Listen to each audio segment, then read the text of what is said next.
ស្រស់អែមភៀវខ្ចីតើស្រីមួអ្វីប្រលឹង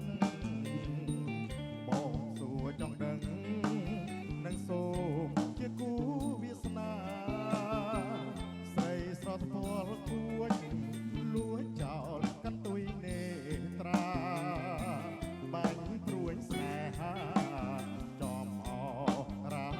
ខ្ញុំ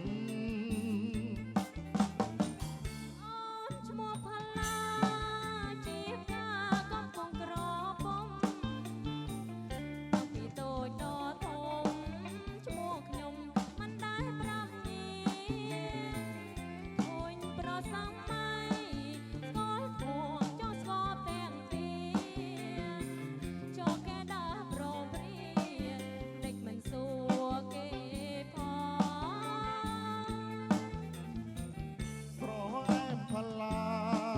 ឡមុខឡរៀងឡខ្នងជួបមុខគ្នាម្ដ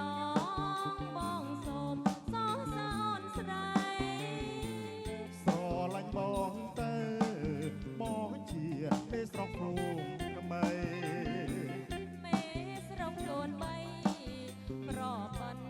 កាញណាអត់កាយទេអូនលោកថាថតកាមេរ៉ានោះបាទសូមអរគុណ